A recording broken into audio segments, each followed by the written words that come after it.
예수 그리스도의 은혜가 예배를 사모하는 우리 모든 성도님들과 함께하길 주님의 이름으로 축복합니다. 지난주 저녁에 우리는 이 바울이 디모데와 에바브로디도를 이 빌립보 교회에 추천하는 모습을 보았습니다. 바울은 빌립보 교회 성도들과 함께하길 원했죠. 함께 은혜를 나누길 원했습니다. 그 마음이 간절했습니다. 하지만 지금 옥에 갇혀 있기 때문에 자신을 대신해서 같은 마음으로 그리스도의 일을 감당하고 함께 수고했던 디모데를 지금 보내고자 합니다. 또한 에바브로디도에 대해서도 서신을 써서 이야기하고 있는데 그는 사명을 감당하기 위해서 지금 빌립보에서 어렵사리 로마에 왔던 사람입니다. 그런데 오다가 병에 걸리게 되었죠. 근데 이 빌립보 교회는 이 에바브로디도에게 기대했던 것이 있습니다. 단순하게 성경 언급만 전달하는 것이 아니라 바울 곁에서 바울을 열심히 돕기 위해서 이 에바브로디도를 선교사의 형태로 파송하게 된 겁니다. 그런데 오는 길이 너무나도 고단했기 때문에 에바브로디도는 그 사명을 감당하지 못하고 고통 중에 병 가운데 아파하고 있었습니다. 그런데 이 소식을 빌립보 교회도 알게 되었던 겁니다. 그런데 지금 바울은 지금 에바브로디도를 도리어 아무것도 하지 못했던, 돕지도 못했고 또 이렇게 옆에서 수고하지도 못했던 그 에바브로디도를 향해서 함께 수고한 자입니다. 함께 군사된 자입니다. 라고 지금 바울은 세워주고 있는 모습을 보았습니다. 그런데 그 내용, 이 디모데와 에바브로디도를 추천하는 그 서신의 내용의 말미에 바울은 두 가지를 빌립보 교회에 부탁합니다. 한 가지는 기쁨으로 이들을 영접하라는 거예요. 그리고 또 다른 한 가지는 바로 존귀하게 여겨달라는 겁니다. 2장 29절 말씀 잠깐 보시면 이러므로 너희가 주 안에서 모든 기쁨으로 그를 영접하고 또 이와 같은 자들을 존귀히 여기라. 성도 여러분, 우리는 예수 그리스도 안에서 함께 수고한 자들입니다. 그러므로 주 안에 있는 모든 성도들은 같이 기쁨을 나누고 기쁨으로 받아들고 서로 존귀하게 여겨야 합니다. 특별히 저를 비롯한 이 사역자들을 존귀하게 여겨주십시오. 아멘. 이렇게 약하면 어떡합니까? 이렇게 옆눈으로 이렇게 막 이렇게 째려보지 마시고 사랑과 기쁨의 눈으로 그리고 존귀하게 여겨주세요. 특별히 사역자들을 위해서 기도해 주십시오. 여러분, 그 축복이 다 여러분과 여러분의 자녀들에게로 돌아갑니다. 할렐루야. 이제 오늘 본문으로 돌아와서 이 사도 바울은 이제 교회 내에 있는 문제, 그 교리적인 문제에 대해서 이야기합니다. 우리 1절 말씀 한번 같이 한번 읽어보겠습니다. 1절 말씀 같이 읽겠습니다. 시작.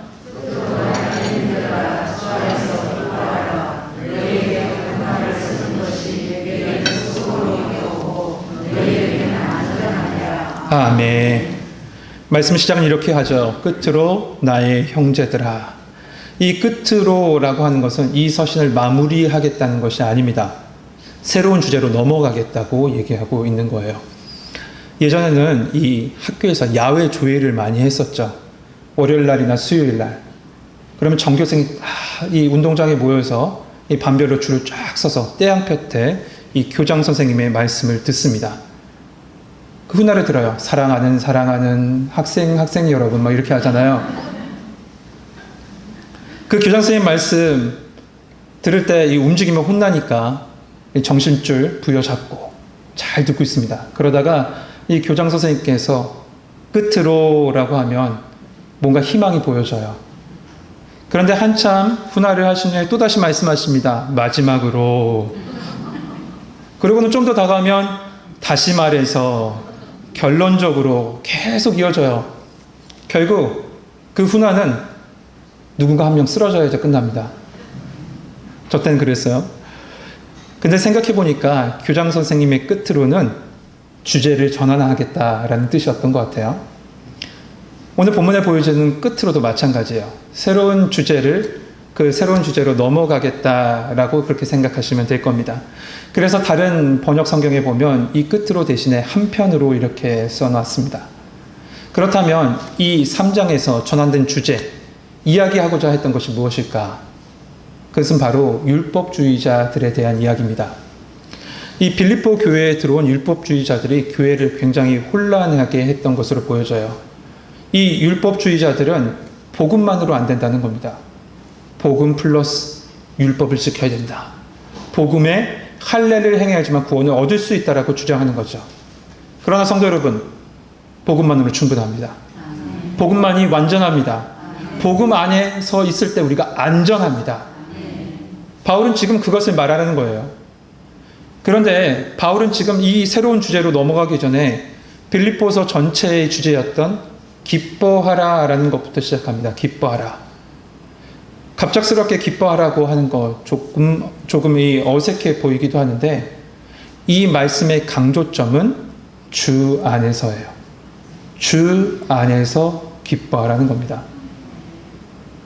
여러분, 고난 가운데 우리가 기뻐할 수 있는 이유가 무엇인가? 그것은 오직 주 안에 있을 때라는 겁니다. 지금 바울은 어디 있습니까? 감옥에 갇혀 있죠. 그럼에도 불구하고 기뻐하라 합니다. 그는 비록 지금 그의 몸은 물리적인 감옥에 갇혀 있지만 그의 마음과 영혼은 감옥에 갇혀 있는 것이 아니라 주 안에 있다는 거예요. 모든 기쁨의 근거는 어디냐면 바로 예수 그리스도 안에 있을 때, 그 예수님 안에 있을 때 우리는 참된 기쁨을 얻게 되는 겁니다. 저는 군 생활을 이 대대급 부대에서 했습니다. 그러다 보니까 군대 교회가 있었긴 했는데 군종 목사님이 상주하지는 않았어요.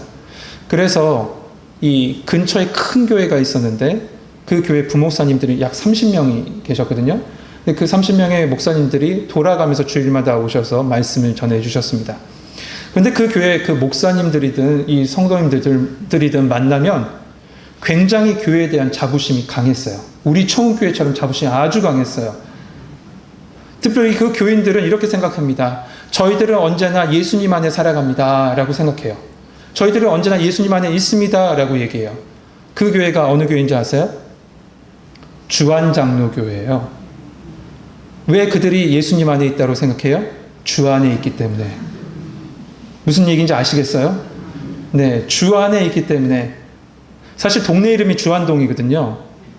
주안동인데 주안장로교회라는 그 타이틀이 이 성도들을 향해서 우리는 예수님 안에 있다라는 생각을 가지고 신앙생활을 하게 했더라고요. 그 교회가 저 있을 때는 그 주안동에 있었는데 나중에는 이 부평에 크게 교회를 졌습니다. 본당을 크게 졌는데 그래도 아직도 주안장로교회예요. 그런 거 보니까 정말 그 교회는 주 안에 있었던 것 같아요.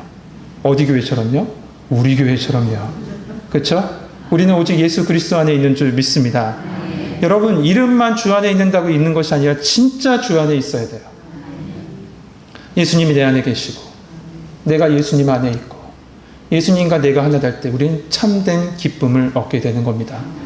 여러분, 현실에는 분명하게 슬픔과 고통이 있죠.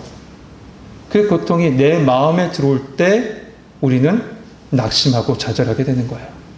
그러나 내 마음으로 다가오는 그 현실을 과감하게 거부하고 믿음으로 예수 그리스도 안에 우리가 머물러 있을 때, 내 마음을 오직 예수님한테 모든 것을 맡겼을 때 현실이 아무리 슬프고 고통스러워도 우리는 참된 기쁨 안에서 살아가게 될 줄 믿습니다.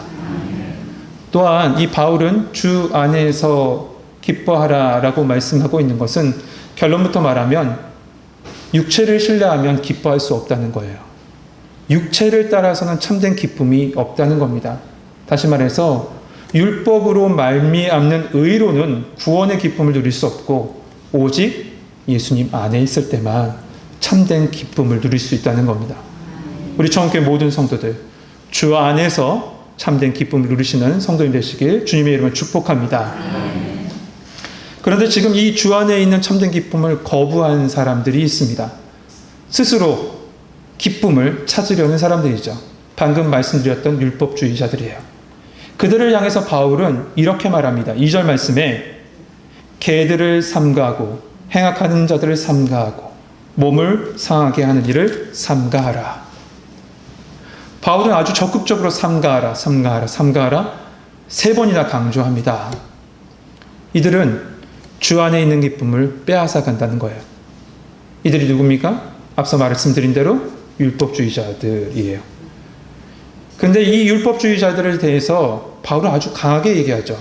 첫 번째, 그들을 향해서 개라고 얘기해요. 이스라엘 문화를 보면 우리 문화와 참 닮은 것이 많습니다. 심지어 욕까지도 닮았네요. 네.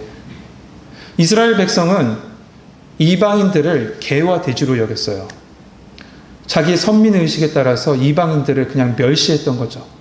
그래서 개로 여겼던 겁니다. 그런데 오늘 본문에 있는 이 바울이 말하는 개는 거기서 한 발짝 더 나가서 그냥 개가 아니라 들개를 상징하고 있어요. 이 들개는 무엇을 말하냐면 불결하다, 불결한 사람이다 라는 의미를 가집니다. 특별히 이 단어는 구약에서 이 헬라어로 번역할 때 남색하는 자, 동성연애하는 자라는 단어로도 사용되는 단어입니다. 결국 이런 율법주의자들은 어떻다는 겁니까? 너희들이 정결한 척하고 너희들이 참되게 경건한 척하지만 실제적으로는 불결한 자들이다 라고 말하고 있는 겁니다. 두 번째로 그들을 향해서 행악하는 자다라고 하고 있죠. 이것은 해석할 필요는 없을 것 같아요. 그리고 마지막으로 이렇게 얘기합니다. 몸을 상하게 하는 자가 몸을 상하게 하는 자다라고 되어 있습니다. 옛날 성경에는 이 몸을 상하게 하는 자다라는 이 단어를 손할례당이라고 그렇게 써놨어요. 손할례당. 할례면 할례지, 할례면 할례지 무슨 손할례가 뭘까요? 여러분 손할례가 뭡니까? 손으로 할례를 행해서 손할례당이라 그렇게 얘기한 것이 아니에요. 이 손이란 단어는 손해할 때 손자예요. 그러니까 덜어낼 손자, 덜 손자죠. 원래 할례라는 것이 그거 아닙니까? 남자아이의 그 성기의 표피를 덜어내고 제거함으로써 하나님의 자녀가 되는 표시를 하는 것이 할례예요. 그런데 바울은 왜 그 할례란 단어 앞에 손이라는 단어, 덜어낸다는 단어를 붙였을까? 그것은 지금 이 율법주의자들이 복음만으로 안 되고 할례를 받아야 된다는 그 이유가 이방 종교에서 하는 그런 자신의 몸을 상하게 하는 행위와 같다는 거죠. 손해를 보게, 해를 향하게 하는 행위와 같다는 겁니다. 그래서 우리 성경에는 지금 성경에는 손할례당이라고 번역하지 않고 몸을 상하게 하는 자들이다 이렇게 번역하고 있는 거예요. 이방 종교에 보면 자신의 몸을 괴롭게 함으로써 종교적 엑스타시라고 하죠. 이 신과의 합의를 이뤄서 어떤 신비주의적 경험을 하는 것을 갖다가 이방 종교에서는 많이 사용하는 것을 보게 돼요. 대표적으로 이 가멜산에서 엘리야가 850대 1, 바알과 아세라 선지자 850대 1로 대결했을 때 바알과 아세라 선지자들이 어떻게 합니까? 열왕기상 18장 28절에 보니까 이에 그들이 큰 소리로 부르고 그들의 규례를 따라 피가 흘리기까지 칼과 창으로 그들의 몸을 상하게 하더라. 몸을 괴롭히면서 종교적 신비감을 체험했다는 거죠. 그런데 지금 율법주의자들이 행하는 그 할례의 형태라는 것은 그냥 하나님께서 우리를 구별하셨다는 그 표시가 아니라 이방 종교의 그런 종교 행위처럼 지금 행하고 있다는 겁니다. 여러분, 이러한 모습은 종교개혁 1517년이죠. 이 종교개혁이 있기 전에 카톨릭 문화 가운데도 있었습니다. 영화 중에 이 장미의 이름으로라는 영화가 있어요. 숀 코너리가 주인공으로 한 영화인데 그 배경이 1327년에 있는 어떤 카톨릭 수도원을 배경으로 합니다. 그런데 그 수도사들의 모습이 어떠냐면 어떤 수도사는 웃지 않고 있습니다. 하루 종일 웃지 않고 있어요. 어떤 사람은 말을 하지 않습니다. 그리고 어떤 사람은 하루 종일 채찍으로 자기의 몸을 때립니다. 피가 나고 찢기고 그렇게 해서 이제 자기의 몸을 행하죠. 고행을 해요. 쳐서. 근데 그 모습은 뭐냐? 결국 행위로서 하나님께 예배한다는 거예요. 스스로 행위로서 구원을 이루겠다는 거죠. 율법주의자들도 그렇다는 겁니다. 그래서 바울은 그것은 개와 같은 모습이고 행악자들의 모습이고 그냥 이방 사람들이 하는 몸을 상하게 하는 모습과 같으니 빌립보 교회 교인들이여 제발 그런 것을 삼가하십시오. 그런 것에서 멀리 하십시오 라고 하는 겁니다. 우리는 간혹 우리의 의로 신앙생활을 하는 사람들을 보게 되죠. 자신의 의로 신앙생활을 해요. 우리는 내 의로 구원을 얻는 것이 아니라 오직 하나님의 은혜, 예수 그리스도의 십자가 복음 안에서 살 때 구원의 축복을 얻는 줄 믿습니다. 그래서 바울은 이제 믿음의 사람은 어떻게 살아가야 되는지, 어떻게 살아가야 되는지를 3절에서 말씀해 주고 있죠. 그 3절 말씀 한번 같이 한번 읽어보겠습니다. 3절입니다. 같이 읽겠습니다. 시작.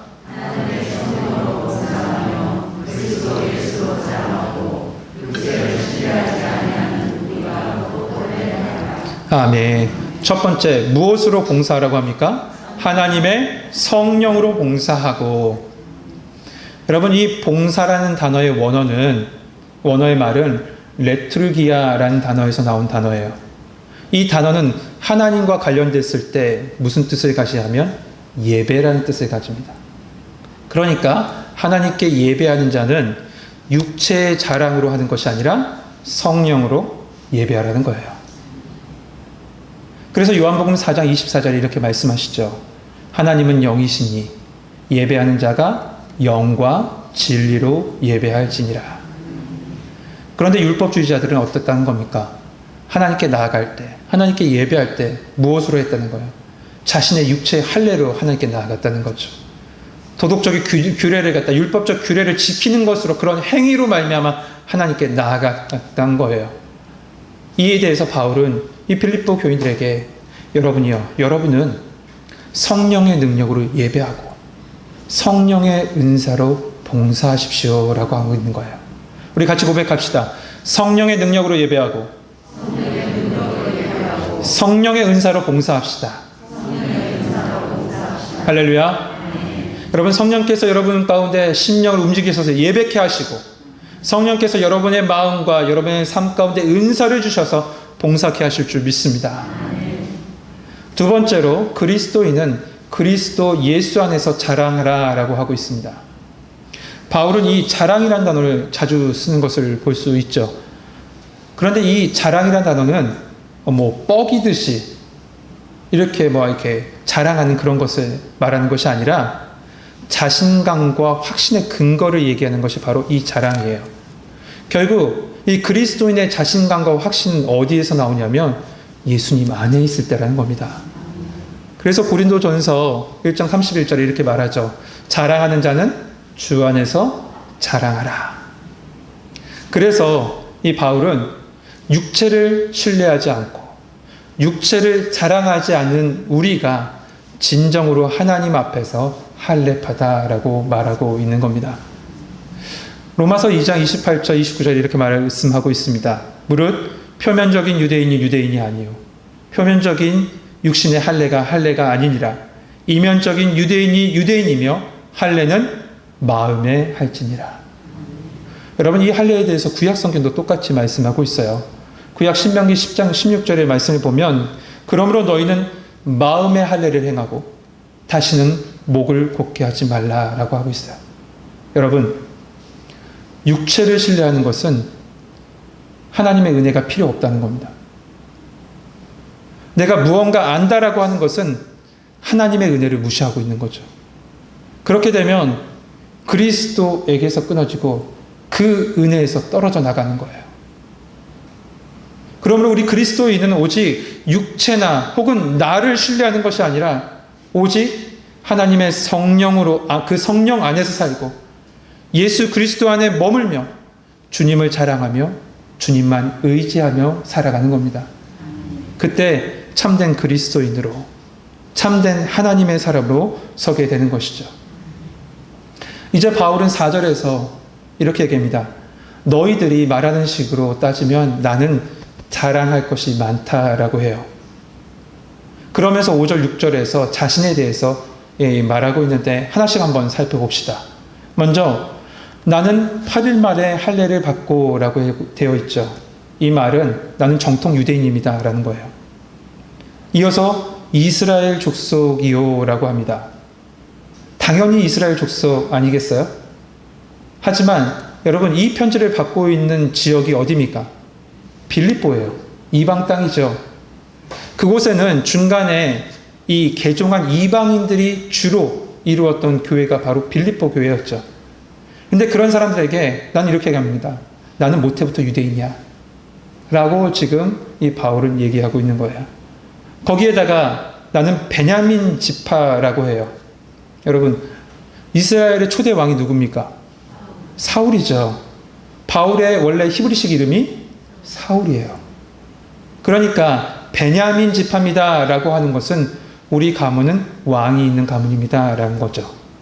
거기에 이 예루살렘이 어디에 있냐면 베냐민 지파 땅에 있어요. 그 예루살렘 지역이 원래 베냐민 지파예요. 그러니까 이 베냐민 지파입니다라고 하는 것은 우리는 왕족입니다. 그리고 중심 도시 사람입니다. 한마디로 우리로 얘기하면 서울 특별 시민입니다. 그렇게 얘기하는 거죠. 그리고 히브리인 중에 히브리인이라고 해요. 또한 율법으로는 바리새인이라고 하죠. 우리야 바리새인 하면 좀 부정적인 이미지가 있습니다. 교만한 사람, 위선적인 사람이라는 이미지가 있지만 당시 이 바리새인들은 철저히 율법을 지키는 사람, 그리고 존경의 대상이었어요. 거기에다가 바울은 최고의 율법학자인 가말리엘의 문화에 있지 않았어요? 그러니까 바울이 내가 율법으로는 바리새인입니다 라고 한 것은 나는 바리새인 중에 바리새인, 최고의 바리새인입니다 라고 하고 있는 거죠. 그리고 마지막으로 열심으로는 교회를 박해하고 율법의 의로는 흠이 없는 자다라고 해요. 바울이 얼마나 박해했습니까? 스데반을 죽이는데 앞장섰던 사람, 조서를 받아서 다메섹에 있는 그리스도인을 죽이고 잡기 위해서 가던 중에 예수 그리스도를 길에서 만났지 않아요. 이처럼 율법주의자들에게 야, 너희들이 자랑하는 것? 그런 것으로 따진다면 난 이런 사람이야. 바울은 이렇게 얘기하고 있는 거죠.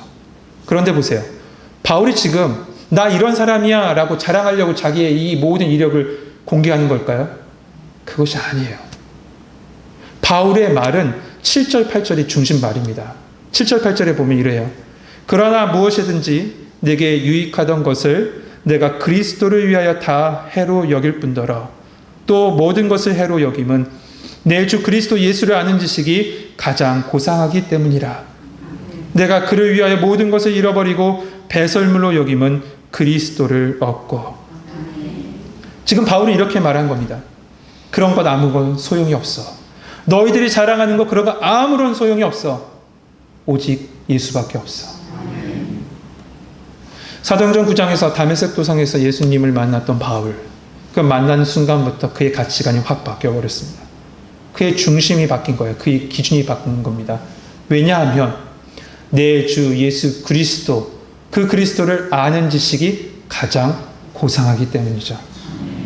여러분, 횃불이 전부인 줄 알았던 사람이 태양빛을 보면 더 이상 횃불에 연연하지 않습니다. 예수 그리스도를 아는 이상 유대인이었다, 베냐민 지파였다, 가말리엘의 문화였다, 바리새인이었다, 이것은 나의 더 이상 자랑거리가 되지 않는 거죠. 그래서 바울은 얘기한 겁니다. 그 모든 것을 배설물과 같이 여긴다라고요. 그러므로 빌립보 교인들에게 이렇게 얘기하는 거죠. 여러분, 그런 것들에게 혹하지 마십시오. 오직 예수님만 바라보십시오. 예수님 한 분이면 전부, 예수님 한 분이면 충분합니다 라고 지금 바울은 말하고 있는 거예요. 그러면서 9절에 이렇게 얘기하고 있습니다. 9절 같이 한번 읽겠습니다. 같이 읽겠습니다. 시작.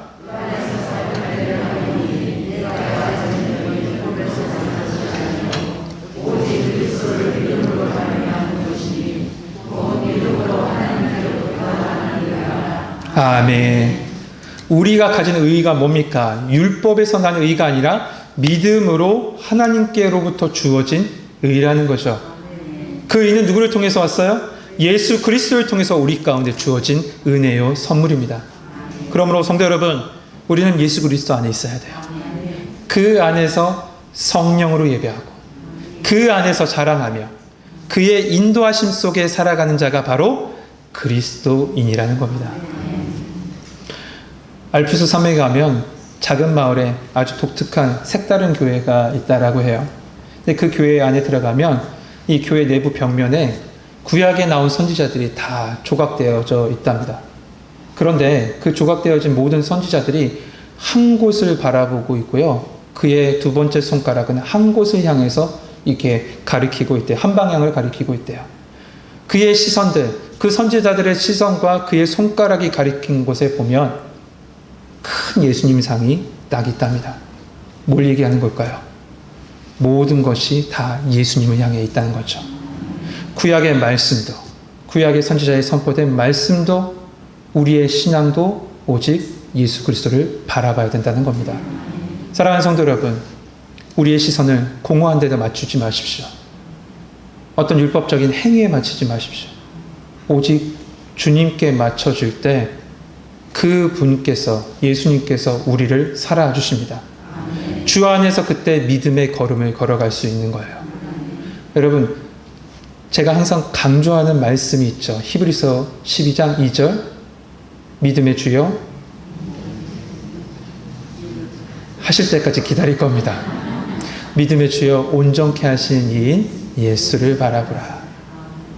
여러분, 그 말씀이 제가 왜 은혜가 됐냐면 우연찮게 영어 성경을 봤는데 그 영어 성경에 믿음의 주여 온전케 하신 이인 예수를 바라보라는 얘기는 내 시선을 오직 예수님께 고정해라는 뜻이에요. 그리고 옆으로 흔들리지 말라라는 것이 원뜻이었어요. 그 말씀이 저의 마음속에 꽉 와닿습니다. 우리는 신앙생활을 하다 보면 시선이 흔들릴 때가 많아요. 신앙생활을 하다 보면 다른 것을 바라볼 때가 많아요. 여러분, 오직 예수님 바라볼 때 예수님 나를 살아주세요. 나를 인도하실 겁니다. 그리고 내 안에 계신 성령님께서 끊임없이 우리로 그 주님을 바라보며 가게 힘주시고 능력 주실 줄 믿습니다. 우리 정교회 성도들 오직 예수님 안에서 그분만 바라보며 살아가시는 성도님 되시길 주님의 이름으로 축복합니다. 기도하겠습니다. 은혜로우시고 사랑이 많으신 하나님, 오직 주님 안에 우리의 모든 것이 다 있는 줄 믿습니다. 그런데 우리는 간혹 다른 것을 바라볼 때가 많습니다. 세상의 유혹은 끊임없이 우리의 시선을 흐트러 놓습니다. 아버지 하나님, 성령님, 내 안에 계신 성령님, 오직 주님만 바라보게 하여 주시옵소서. 그분에게 모든 인생의 모든 것이 있음을 믿게 하여 주시고 그분 밑에 달아서 기도하면서 주님께서 주신 모든 평강을 얻고 돌아가는 우리 청교회 성도들이 되게 하여 주옵소서. 지금껏 하나님께서 그 예수 그리스도 안에 살게 해주신 주님의 은혜에 감사합니다. 우리 청교회 오직 주님 안에서 주님 오시는 그날까지 살게 하여 주시옵소서. 예수 그리스도의 이름으로 감사하며 기도하옵나이다. 아멘.